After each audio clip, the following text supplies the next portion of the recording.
तो बताइए 1500 का परसेंट से हमारा कितना जीरो चला गया? 2 जीरो। और 15 का गुना 8 से कर दीजिए, कितना हो जाएगा? 2000 होगा, 1200। क्या कोई दिक्कत? क्या कोई कंफ्यूजन नहीं आता? मल्टीप्लाई कर दीजिए 8 से। 8 5 का 40 का 0 कैरी में 4, 8 1 8 4। तो 20% का डिस्काउंट दिया गया, लेकिन अब ऐसे नहीं करना है 1500 निकाले, 1500 का 20%, तो पता चला यहाँ पर कितना आ गया? 300 आ गया। प्रतिशत से हमारा 2 जीरो खत्म। ठीक है, और फिर आप करेंगे 1500 में क्या करेंगे? 300 घटाएंगे तो 1200 आ गया। ठीक है, डायरेक्टली जितना डिस्काउंट दिया जाएगा उतना को आप 100 में क्या करेंगे? फिर से देखिएगा, आपके पास एक शर्ट का दाम है 2000 रुपये और कितने का छूट दिया गया है? फिर से 30% का छूट दिया है। तो बताइए किससे मल्टीप्लाई करेंगे? 30 से या 70? एक बार में निकालिएगा, ठीक है ना। अभी ये भी आपको ऑप्शनल है, इसको और छोटा करेंगे हम। तो डायरेक्टली 20,000 2000 का 70% निकालेंगे, परसेंट से 2 जीरो चला गया, आपका 40, मतलब इतने ही का शर्ट। ठीक है, और देखिएगा अगर आपसे लिखा जाए 2250 रुपये का शर्ट है, ठीक है ना, या 2400 का लिखा, 2400 का फिर से आपके पास कोई सामान है, उस पर कितने का डिस्काउंट दिया गया? 25% का डिस्काउंट दिया गया। तो बताइए किससे मल्टीप्लाई करेंगे? 2400 को मल्टीप्लाई करेंगे 75 से। लेकिन अब सोचिएगा 75 से मल्टीप्लाई कर दिए और नहीं आपको 24 का टेबल पता है, नहीं आपको किसका टेबल पता है? 75 का टेबल पता है। तो देखिए इसका अल्टरनेट ऑप्शन क्या 75% का आपको वैल्यू पता है? 75% को क्या लिख सकते हैं? अब आपको टेबल याद नहीं है तो भी क्वेश्चन बन सकता है। देखिएगा 75% को लिख सकते हैं 3/4, क्योंकि 75 जैसे ही परसेंट हटेगा तो नीचे क्या रहेगा? 100 रहेगा। तो 25 का टेबल में 3 बार में और ये 4 बार में। तो अब ऐसे लिखेंगे 2400 को हम लोग कर देंगे गुना में 3/4। 4 का टेबल में 24 कितने बार में? बताइए 6 बार में। और 600 का 3 गुना कितना हो गया? 1800 आ गया ना। देखिए डायरेक्टली 75 से मल्टीप्लाई करना, ना ही आपको 75 का टेबल याद है, ना ही 24 का टेबल याद है। तो थोड़ा आपको सोचना होगा कि 75% को हम 3/4 लिख देते हैं। 4 का टेबल में 24 कितने बार में? 6 बार में। 2 जीरो 6 3 1800 बन गया ना। मल्टीप्लाई करेंगे तब भी वही आएगा। ठीक है, मल्टीप्लाई करेंगे तब भी वही होगा। ठीक है ना, देखिए मल्टीप्लाई करके बता देते हैं। 2400 का मल्टीप्लाई करेंगे 75%, परसेंट से हमारा 2 जीरो खत्म। 75 का 4 गुना होता है 300, हाथ में बचा कितना? 30। 75 का 2 गुना होता है 150 और जोड़िएगा 30 को 18। दोनों केसेस में आंसर वही है। तो देखिए ना यहाँ पर कैलकुलेशन थोड़ा टफ हो गया, तो सोचने की जरूरत है कि इसी 75% को हम 3/4 लिख देंगे, बड़ा सा टेबल आपका छोटा बन गया और कैलकुलेट। क्या समझ पा रहे हैं आप? तो ये लॉजिक आपको लगाना होगा, ऐसा नहीं कि हमें बताना होगा। 75 से मल्टीप्लाई कीजिएगा तो आपका ही टाइम वेस्ट होगा ना। और वही आप सोच लीजिए 75% को 3/4 लिखते हैं तो आपके लिए आसान होगा। क्या बातें समझ आया क्या? अब बताइए कौन आसान है, घटा करके या डायरेक्टली बनाना? बताइए डायरेक्टली बनाइएगा या सब्ट्रैक्ट करके बनाइएगा? यहाँ पर घटाएंगे इस तरीके से डायरेक्टली। अभी भी आपको टफ लग रहा है क्या? अभी भी आपको ये अच्छा लग रहा है तो कोई दिक्कत नहीं, बना सकते हैं।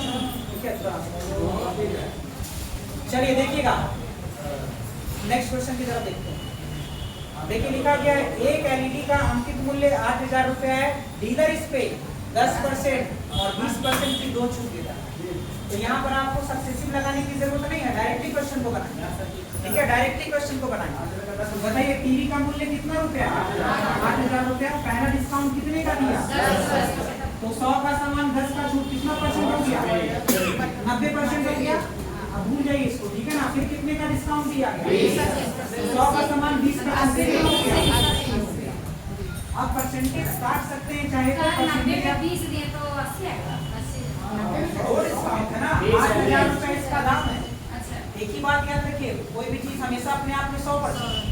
तो जब ये डिस्काउंट हो गया, ये भी अपने आप में 100%, जो पैसा मिला उसका डिस्काउंट है। तो अभी बताया था सर कि 90 आप उसका जितना उसका वो नंबर लाइन हम आपको क्या बोले, तो वो यूज नहीं करना है, नंबर लाइन नहीं करवाने हम आपको पहले बोले उसका इस्तेमाल ही नहीं करना है। नंबर लाइन वाला सुनिए समझ में आएगा, पहले आराम से सुनिए। नंबर लाइन आपको इस्तेमाल नहीं करना, पहले ही बोले इस्तेमाल नहीं करना तो हम क्यों बताएंगे आपको? वो तरीका होता है बनाने का। पहला डिस्काउंट कितने का? 10। तो 100 का सामान 10 का छूट कितने में बेचे? 90%। दूसरा डिस्काउंट कितने का? 100 का सामान 20 का छूट कितने में बेचे? अब आप पे डिपेंड करता है क्वेश्चन को कैसे बनाना। प्रतिशत से 0 काट दीजिए या 3 में चेंज कर दीजिए, वो आप लोगों को। तो बताइए कैसे सॉल्व कर देंगे?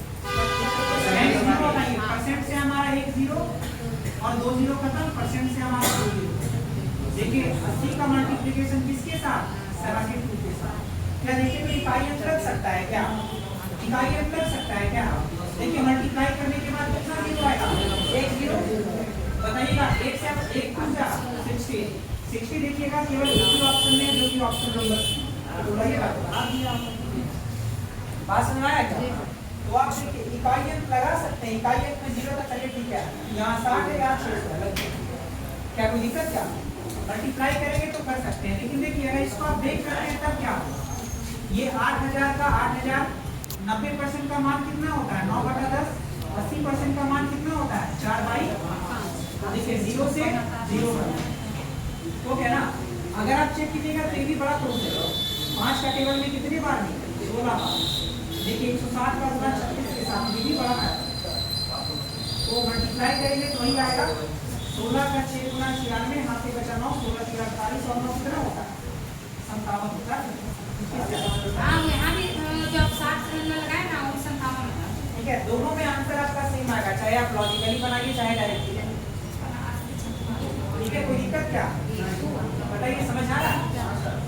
ठीक है, अब सुनिए मेरे बात को, अगर आप यहाँ पे सक्सेस से डिस्काउंट लगाते, सुनिएगा अब आपको लगेगा यहाँ पर तो हमें 2 डिस्काउंट दिया गया है, 2 डिस्काउंट दिया गया है, तो बहुत सारे लोग क्वेश्चन को ऐसे सॉल्व करें।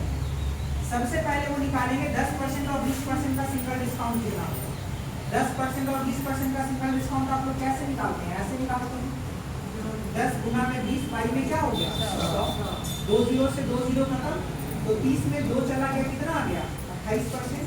अब बहुत सारे लोग डायरेक्टली निकालेंगे 8000 का 28% का छूट दिए तो बेचे कितना?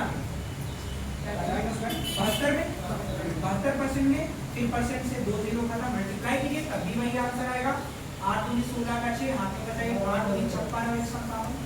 तो चाहे किसी भी तरीके से निकालिए, बस आपका तरीका सही होना चाहिए, आंसर तो घूम फिर कर वही आने वाला है जो आगे।